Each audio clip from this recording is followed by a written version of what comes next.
नमस्कार साथियों। मुख्यमंत्री लाडली बहना योजना के अंतर्गत जिन लाडली बहनाओं को राशि मिल रही थी परंतु उनकी समग्र आईडी में गलत आधार जुड़ गया था और उनकी समग्र आईडी पर किसी अन्य को इस योजना का लाभ मिल रहा था, जैसे मान लीजिए या तो उनके पति की आधार जुड़ गया था या उनके बच्चे का आधार जुड़ गया था, फिर भी उनके द्वारा आवेदन कर दिया गया था उस समग्र आईडी पर, तो उन्हें पहले तो यह राशि मिली, लेकिन जैसे ही आधार डीलिंक की प्रोसेस हुई तो उनका समग्र आईडी पर जब सही आधार जुड़ गया तो उन्हें ये राशि मिलना बंद हो गई।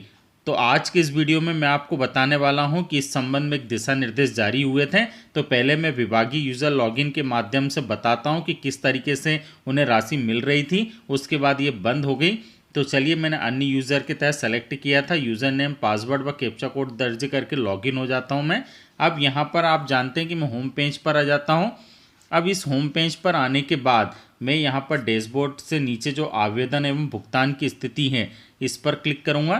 तो मैं यहाँ पर आपको बताना चाहूँगा कि कोई भी ग्राम पंचायत का सचिव या सहायक सचिव या वार्ड कार्यालय के अधिकारी कर्मचारी मध्य प्रदेश की किसी भी जिले या किसी भी ग्राम पंचायत या किसी भी शहरी क्षेत्र की समग्र आईडी के माध्यम से आसानी से देख सकते हैं कि उन्हें इस योजना का लाभ मिल रहा है या नहीं लाडली बहना को।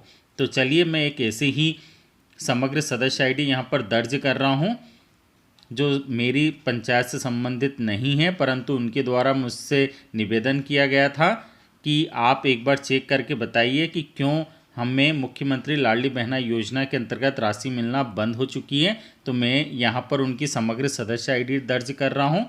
अब मैं यहाँ पर कैप्चा कोड दर्ज कर देता हूँ। उसके बाद मैंने खोजे पर क्लिक किया तो अब आप देख रहे हैं कि इस प्रकार से जानकारी आ गई है। तो अब आप देखेंगे कि यहाँ पर आधार से जो फ़ोटो है वह उनके पति की है और जो वर्तमान फ़ोटो है वह पत्नी की है, क्योंकि उस समय जब आवेदन किया था तब समग्र आईडी में उनके पति का आधार कार्ड जुड़ गया था, इसके कारण ये स्थिति हुई। अब भुगतान की स्थिति पर हम क्लिक करते हैं। तो जैसे ही भुगतान की स्थिति पर क्लिक किया तो अब आप देख रहे हैं कि उन्हें माह जून में ये राशि मिली थी और उसके बाद भी उन्हें सातवें माह में मतलब जुलाई माह में भी ये राशि मिली थी। अब हम नीचे की ओर स्क्रॉल डाउन होते हैं तो आप देख रहे हैं कि 8वें माह तक उन्हें ये राशि मिली, परंतु जैसे ही उनका आधार डीलिंक हुआ तो उन्हें ये राशि मिलना बंद हो गई। और यहाँ पर विफल भुगतान का कारण भी लिखा है कि समग्र से डीलिंक किया गया है। जी हाँ, समग्र आईडी से डीलिंक कर दिया गया है, इसलिए अब इन्हें वह राशि नहीं प्राप्त होगी। तो फिर इन्हें आगे क्या यह राशि मिलेगी मुख्यमंत्री लाडली बहना योजना के अंतर्गत? तो चलिए, मैं आपको एक आदेश की ओर भी लेकर चलता हूँ।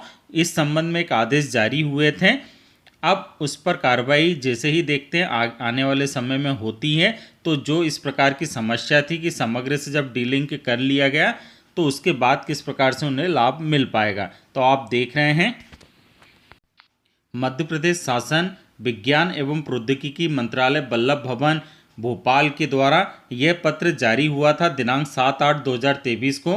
प्रति है समस्त जिला कलेक्टर मध्य प्रदेश के नाम से।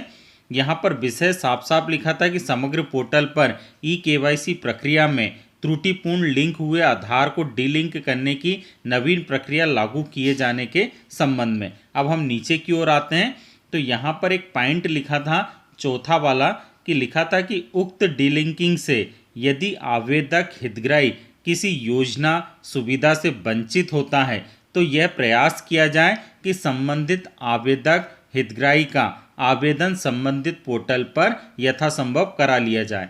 जी हाँ, यदि डीलिंक से किसी को योजना से वंचित होते हैं तो प्रयास किया जाएगा कि संबंधित आवेदक हितग्राही का आवेदन संबंधित पोर्टल पर यथासंभव करा लिया जाए। तो चलिए देखते हैं कि अब आने वाले समय में जिनके साथ आधार डीलिंक की प्रक्रिया पूर्ण हुई है और उन्हें किसी योजना का लाभ मिलना बंद हो गया था, तो अब वह पुनः प्रारंभ हो सकेगा। जब जैसे ही इस संबंध में कोई नए दिशा निर्देश मुझे प्राप्त होंगे मैं अपनी चैनल के माध्यम से आप लोगों को ज़रूर बताऊंगा। तब तक आप मेरी चैनल पर बने रहिएगा, चैनल को सब्सक्राइब जरूर कीजिएगा। आप सभी का धन्यवाद।